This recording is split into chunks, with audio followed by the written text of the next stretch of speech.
This episode is brought to you by LifeLock. The holidays mean more travel, more shopping, more time online, and more personal info in places that could expose you to identity theft. That's why LifeLock monitors millions of data points every second. If your identity is stolen, their US-based restoration specialist will fix it, guaranteed or your money back. Get more holiday fun and less holiday worry with LifeLock. Save up to 40% your first year. Visit LifeLock.com/podcast. Terms apply. Esta es una producción de Marta de Baile. Lourdes Botello, experta en comunicación y storytelling, comparte hacks que puedes aplicar desde hoy para desarrollar tu talento único y vivir tu vida de la mejor forma. Sumérgete en el pensamiento crítico para crecer en todas las áreas de tu ser y pasarla bien en el proceso. Esto es Talento para la Vida.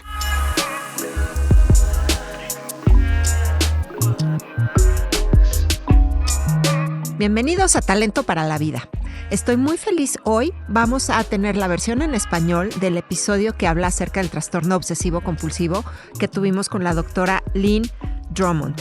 Y para esto está aquí una voz prestada que nos va a ayudar a hacer de la doctora para que si se te hace más fácil puedas escucharlo en español. Sabes que el trastorno obsesivo-compulsivo es una afección que tienen hasta el 3% de las personas en el mundo y que es mucho más complejo y va mucho más allá de tu amiga o de ti misma que eres obsesiva con el orden o con dejar cerrada la puerta de la casa o checar que le apagaste la estufa. Es mucho más profundo y mucho más interesante. Te voy a contar. La doctora Lynn M. Drummond es una psiquiatra e investigadora británica reconocida a nivel internacional que ha ayudado por más de 40 años a las personas con trastorno obsesivo-compulsivo y es consultora honoraria de la South West London and St. George's NHS Trust y profesora visitante de la School of Life and Medical Sciences de la Universidad de Hertfordshire. Además de ser doctora y profesora, también trabaja ampliamente con varias organizaciones que ofrecen apoyo a pacientes con trastorno obsesivo-compulsivo y a sus familias. En 2018 publicó Obsessive Compulsive Disorders, All You Want to Know About OCD for People Living with OCD, Carers and Clinicians en Cambridge, y con la intención de informar a las personas con trastorno obsesivo-compulsivo, a sus familias, amigos y el personal de salud, porque es una condición de la que se habla mucho, pero se conoce poco y puede tardar décadas en diagnosticarse.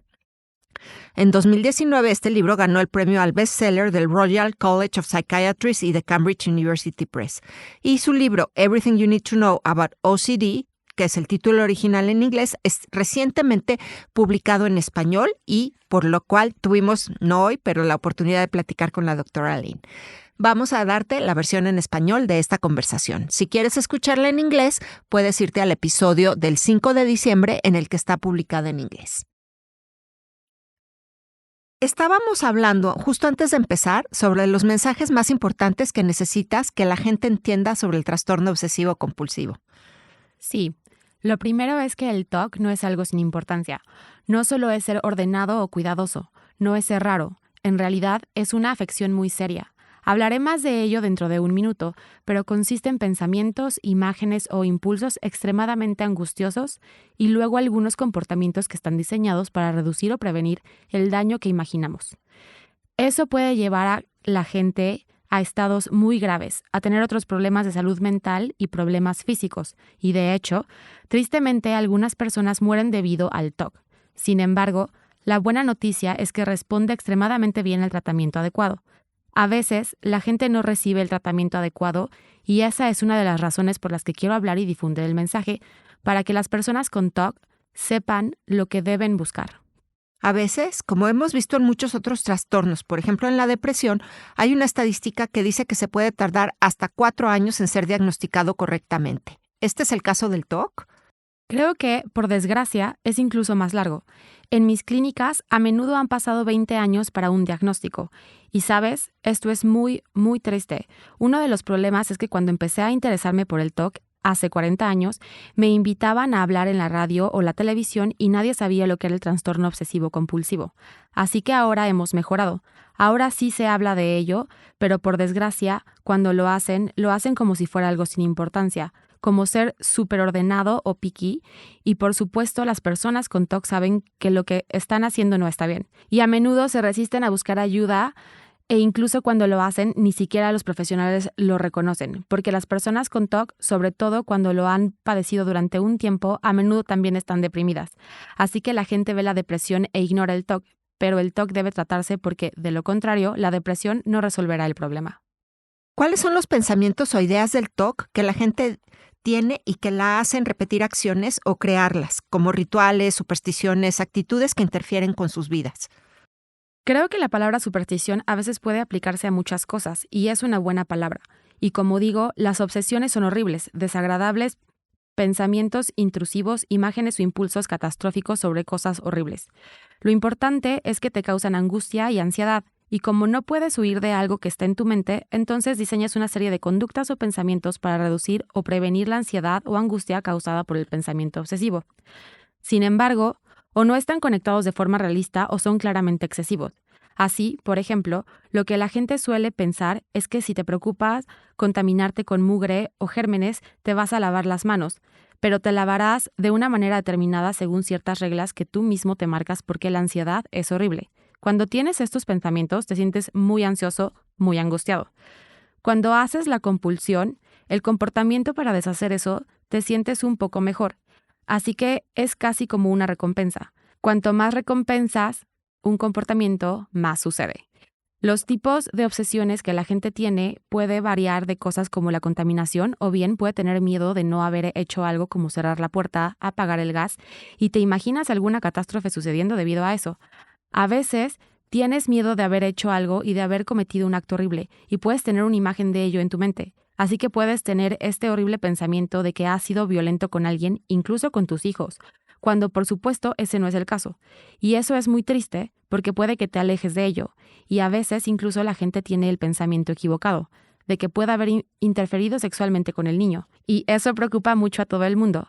Empiezan a tomar precauciones y se alejan. Sienten que podrían. Podrían haberlo hecho, sí. Otras cosas son la pérdida de objetos. La gente se preocupa excesivamente por la pérdida de objetos y eso puede incluso tomar la forma de estar preocupado por perder parte de tu cuerpo. He visto gente que comprueba que no se les ha caído un dedo o un brazo y saben que es una locura, pero aún así se preocupan de que se les haya caído. Otras personas tienen perfeccionismo y eso a veces puede ir con el autismo. Aquí también se cruzan condiciones. Y buscar la perfección causa una gran cantidad de frustración. Cuando nadie es perfecto, porque la perfección no es el estado humano, y si intenta ser perfecto, acaba siendo exactamente lo contrario. Y en realidad, ¿no serían personas aburridas si fueran perfectas? Creo que nos amamos por nuestros defectos, no a pesar de ellos. En el libro proporcionas estudios de casos, ejemplos, historias reales de personas que vivieron con el TOC. ¿Puedes compartir alguna de ellas? Especialmente para este tipo de TOC, que no son los típicos o lo que la gente iría directamente a pensar que es un comportamiento TOC. La gente en la pandemia se vuelve obsesionada por usar alcohol en gel en sus manos o lavarse las manos. Bueno, hay muchos otros comportamientos TOC. Que podrían no ser tan evidentes. Sí, y yo voy a decir en primer lugar que obviamente, y en el libro también, no es que no sean historias reales. Todas son reales, pero no son personas individuales. Así que no se pueden mirar a alguien y decir, yo sé quién es porque no es cierto. Por ejemplo, mencioné a alguien que tenía mucho miedo de perder una parte de su cuerpo y esto era alguien que tuvo mucho éxito en lo que hizo en la vida, pero se preocupaba por perder cosas hasta el punto que comenzó a almacenar incluso sus heces, sus productos de desecho y cuando llegamos a su casa tenía un baño lleno de heces. Y sí era una persona lista, inteligente que sabía que esto estaba mal y no podía parar. Estaba tan humillado y tan miserable por vivir de esa manera y la buena noticia es que lo mejoramos. Otras cosas en las que la gente no siempre piensa son, como ya he dicho, que a veces la gente se preocupa por cosas como si tuviera TOC y pensara que podría haberte atacado y podría hacerte una de dos cosas para reducir mi ansiedad. Podría decir, acabo de pegarte, y tú dirías que no, y así me sentiría un poco mejor. ¿Estás completamente seguro? Dices que sí, yo. ¿Estás seguro de que no te he pegado? Y así sucesivamente. Eso es buscar seguridad, pero también funciona como una compulsión. La otra cosa que puedo hacer es volver atrás en mi mente y reproducir casi como una película todas mis acciones y lo que estaba pensando. Y para hacerlo, puede que me tenga por completo y me veas completamente inmóvil mientras repaso todo en mi mente. Por supuesto, son solo 2 ejemplos. Puede ser que no sientas la necesidad de hacer eso en absoluto. Puede que en su lugar tengas números buenos y números malos O sí, puede que tengas que caminar de cierta forma en la banqueta. Sí, o podrías tener un comportamiento que necesitas hacer hasta que se sienta bien. Así que hay un montón de cosas que pueden ser TOC. Pero aunque ya sabes, no es todo acerca de la limpieza y ser ordenado. En realidad, cuando se trata de incluso las personas que tienen un perfeccionismo y quiere, por ejemplo, tener una casa perfectamente limpia, he estado en las casas de las personas que tienen ese pensamiento y como la perfección es tan inalcanzable, entras y hay una persona hecha una ruina temblorosa sentada en una cama con una casa que está totalmente desordenada porque se vuelve tan abrumador el pensamiento de todo o nada una vez que tienes una taza de café del lugar, no es perfecto y porque están tan agotados, entonces se juntan 3 tazas de café fuera de su lugar y luego todo es una bola de nieve. ¿Y qué hay de la acumulación, del acaparamiento o hoarding? ¿Es un trastorno obsesivo compulsivo? Acabo de escribir un libro que saldrá en abril llamado Todo lo que necesitas saber sobre el acaparamiento. Hay un montón de razones para el acaparamiento, pero sí, el acaparamiento y la obsesión compulsiva pueden ir de la mano. Hay personas con acaparamiento que no tienen trastornos obsesivos compulsivos y hay personas con trastorno obsesivo compulsivo que no tienen acaparamiento. El acaparamiento es uno de los que llamamos el trastorno obsesivo compulsivo y trastornos relacionados. Esto incluye el trastorno obsesivo compulsivo, el trastorno dismórfico corporal, el trastorno de acumulación, el síndrome de Tourette y la ansiedad por la salud hipocondríacos. Todos forman parte de la misma categoría general. Vale, así que se enciman. Además de eso, el hurgar en la piel y jalar el pelo y todas esas cosas de acaparamiento es bastante interesante porque ciertamente en el Reino Unido creemos que es alrededor del 5% de la población lo tiene. Es un número alto. Es un número alto, mientras que el TOC está entre el 1 y el 3%, lo cual es bastante alto. Sí, y no reciben tratamiento. Casi ningún acaparador recibe tratamiento adecuado y está muy estigmatizado. Los ven como gente sucia y desagradable. Y estas no son personas sucias, desagradables. Son personas que tienen problemas. Creo que eso es uno en lo que podría ser juzgado muy duramente. Tenemos que romper este estigma. Se puede decir, ya sabes, tengo la presión arterial alta. Si nadie se da la vuelta y dice, bueno, supéralo, sí, supéralo. ¿Sabes qué? No tomes la medicina, solo ya sabes, enfócate en mejorar. Sí, estoy completamente de acuerdo. Y estábamos hablando en relación a eso, que los desórdenes alimenticios podrían estar relacionados o tener un componente con el TOC. Además, la gente a menudo habla de esto. Observamos, no puedo recordar la fecha exacta ahora que publicamos esto. Creo que fue alrededor del 2013 y tomamos un grupo de personas con TOC y un grupo de personas con trastornos de ansiedad y buscamos características de trastornos de la alimentación. Ahora bien, ambos grupos tenían niveles más altos de lo esperado de trastorno de la alimentación, que era ligeramente superior en el grupo con ansiedad, pero eso puede no ser real porque estamos hablando de una población clínica y han venido a tratamiento. O sea, no es lo mismo que la población general que no busca ayuda. Pero en realidad lo que encontramos fue que las personas con trastornos de ansiedad tenían una mayor tasa de trastornos de la alimentación que aquellos con TOC. Y creo que si me preguntas a mí personalmente, y no puedo darte los datos de la investigación, pero según mi experiencia clínica, diría que si alguien tiene anorexia y está pasando hambre, las personas que están pasando hambre a menudo muestran obsesiones y compulsiones, y a medida que se les vuelve a alimentar, puede que desaparezca. La otra cosa es que el TOC ocurre a menudo en personas con autismo y otros trastornos del neurodesarrollo. Lo mismo ocurre con las personas con anorexia. En particular, la anorexia es a menudo la búsqueda de la perfección.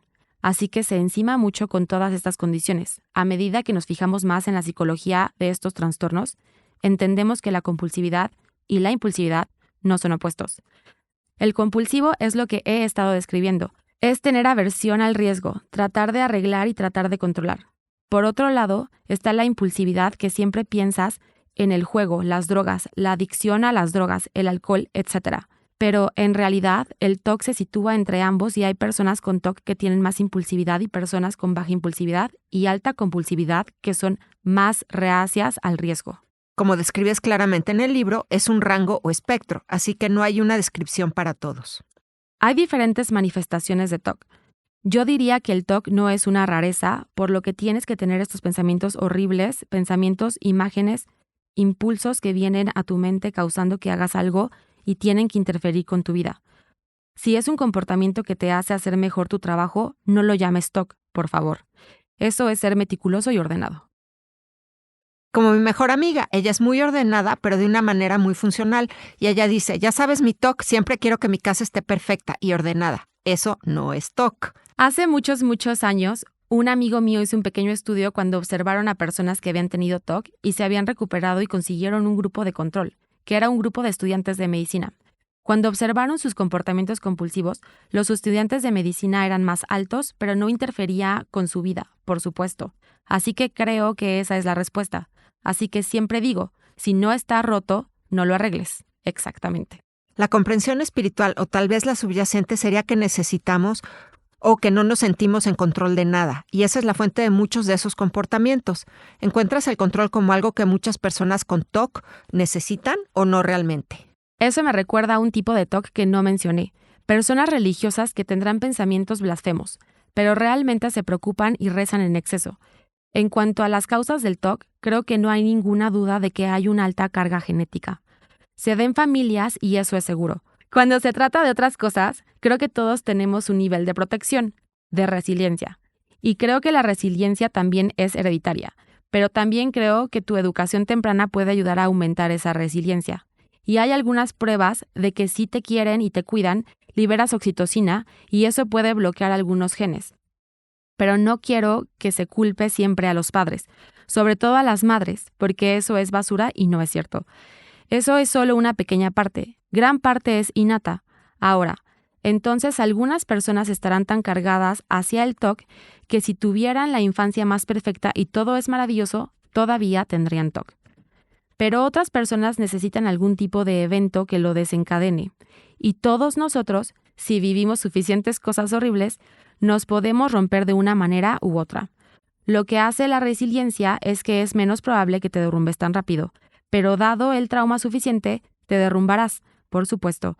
Así que creo que tenemos la genética, tenemos eventos de la vida. A veces estos acontecimientos de la vida no son cosas que pensamos como trauma clásico, pero se han presentado como eso.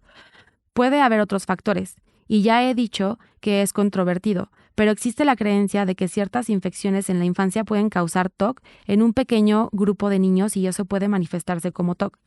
Así que creo que si volviéramos 10-15 años atrás, quizás no estaríamos hablando de TOC, quizás le daríamos nombres diferentes porque de lo que estamos hablando es el resultado final, el síndrome, el conjunto de síntomas. Pero puede haber muchas formas diferentes de llegar ahí, y he mencionado algunas de ellas como autismo, neurodesarrollo, pero también está la genética y los acontecimientos de la vida. Incluso pueden haber infecciones, por supuesto, y autoinmunidad. Sí, eso es tan interesante porque entonces no es un defecto de carácter. No, eso está completamente fuera de la cuestión. No es algo que hiciste solo para molestar.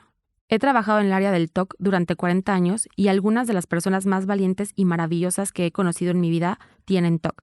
Son personas increíbles, muy a menudo son muy amables porque están intentando evitar que nos pase algo horrible a ti y a mí, aunque saben que no es realista. Así que no son personas con defectos, son gente encantadora en general.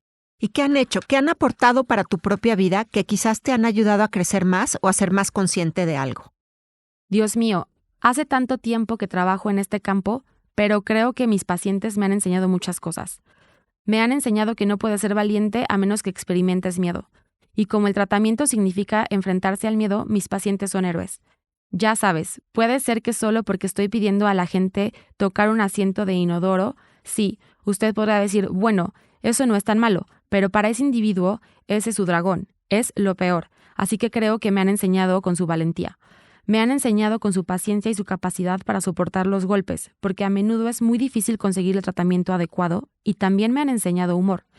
Tengo un paciente maravilloso que ha hecho algunos podcasts y por lo que puedo decir su nombre, Dom.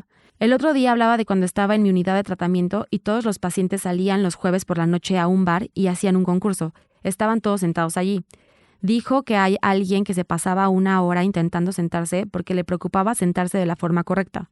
Había alguien más debajo de la mesa comprobando que no se le había caído algo, y dijo que, al final del día, se reían unos de otros y se burlaban de formas cariñosas, porque estaban todos juntos en el barco. Estas personas con TOC están entre las personas más agradables que conozco. Y cuéntanos un poco más sobre si sospechas que tienes TOC o si crees que alguien que conoces puede tenerlo. La clave es que es un comportamiento que perturba tu vida. Si no interfiere con tu vida, no te preocupes. Y luego está el tratamiento. Hay 2 opciones principales de tratamiento. Una es la medicación con inhibidores de la recaptación de serotonina. Deben administrarse en dosis más altas que las necesarias para la depresión y deben continuarse durante más tiempo. Mientras que con la depresión se puede ver mejoría en una semana. Con el TOC puede llevar 2 meses. Y si en la dosis más alta no hay mejora de 2 meses, vale la pena cambiar a otro. En primer lugar, porque esa es la opción más barata, y sabemos que a cada intento, alrededor del 60% de las personas mostrarán mejoría con una reducción de casi la mitad de los síntomas. Luego está el tratamiento psicológico, y hay variedades en el tratamiento psicológico. Pero lo fundamental es siempre de una forma gradual, controlada, afrontando las cosas que temes sin poner remedio. Como tocar el excusado. Sí, pero eso no lo harías el primer día, y lo que necesitas son pasos de bebé. Empezando con cosas que te causen un poco de ansiedad, pero no demasiado. Y haciendo eso, yo siempre digo, 3 veces al día después de las comidas. Y la gente dice, ¿por qué después de las comidas, doctor? Y yo digo que no lo sé, pero los doctores siempre te dicen que lo hagas después de las comidas. Pero la idea es hacerlo y hacerlo durante el tiempo suficiente. Deben ser 2 horas sin ceder a los rituales hasta que baje la ansiedad. Se conoce como ERP o exposición y prevención de respuestas. Lo haces y ves que no pasa nada, y sigues y tu ansiedad bajará. Eso se llama habituación. Y una vez que dominas esas cosas, pasas a una más difícil, y lo logras y sigues adelante. Así que esto no es un sprint, por supuesto, es un maratón, ¿verdad? Y incluso con el entrenamiento más largo que un maratón. No es algo que sepas, pero no importa al final del día si mejoras. Eso es lo importante, es mejorar. Ahora, luego hay otras cosas que puedes añadir. Pero seamos francos, hay escasez de terapeutas y la gente no recibe el tratamiento que necesita. Y no hay información, por lo que puede ser mal diagnosticado y mal tratado. Por supuesto, así que puedes venir y decidir que vas a pasar mucho tiempo mirando las cogniciones y haciendo otras cosas también, porque la piedra angular importante es esta exposición. Pero si hay escasez de terapeutas, sabemos que la exposición y la prevención de las respuestas son fáciles de aprender, fáciles de aplicar y relativamente rápidas. Y si nos fijamos en la investigación, no hay diferencia entre hacer más o menos mientras tengas la exposición. Así que mi argumento sería, y algunos no estarían de acuerdo conmigo, que yo optaría por la prevención de la respuesta a la exposición ERP en primer lugar. Y luego, si a lo largo del tiempo eres parte de ese pequeño número que no mejora con eso, evaluar por qué es y buscar otras maneras de ayudar. Yo diría que los tratamientos de primera línea son la medicación y la prevención de la respuesta a la exposición. Y esa es realmente la motivación para escribir el libro, dar a todo el mundo la información y quizás algunas personas puedan empezar a hacerlo por sí mismas. No es fácil, particularmente si tienes un TOC moderado o severo. Puedes necesitar a alguien que te anime, pero si tienes síntomas más leves, espero que la gente pueda superarlo así. Y por supuesto hay grupos de autoayuda. Y sabes, sé que hay algunos excelentes grupos de autoayuda en México. Incluso solo para aprender sobre ello y tal vez obtener un diagnóstico antes de 20 años. Creo que eso es muy importante y por eso he trabajado mucho en televisión, radio, revistas y otras cosas y he hablado con grupos del público en general durante tantos años. Porque no tiene sentido decir a la gente con autoridad que no van a cambiar a menos que la gente empiece a exigirlo. Así que si tienes una enfermedad, creo que lo que tienes que hacer es saberlo todo sobre ella, si puedes. Y entonces estás armado con la información y puedes intentarlo. Gracias, Lynn. Ha sido una conversación maravillosa. Gracias por el libro. Y estamos tan contentos de que esté en español. Puede ser una red más amplia y más gente puede encontrar el apoyo que necesita. Muchas gracias por invitarme. Encantada de hablar contigo y espero que la gente en México reciba más tratamiento. Que no olviden que hay luz al final del túnel. No importa cuánto tiempo lleves con el problema, he visto gente que lo ha tenido durante 40 años y ha mejorado. Muchas gracias, Lynn. Pues el libro está disponible en Gandhi, en todas las librerías físicas y digitales. En español se llama TOC, Todo lo que tienes que saber, por la doctora Lynn M. Drummond y Laura J. Edwards. Muchas gracias. Te esperamos en el siguiente episodio de Talento para la Vida. Síguenos en nuestras redes, @talento_para_la_vida. Ya sin guión bajo. Hasta la próxima.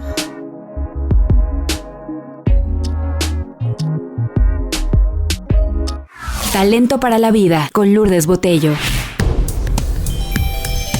Esta es una producción de Marta de Baile.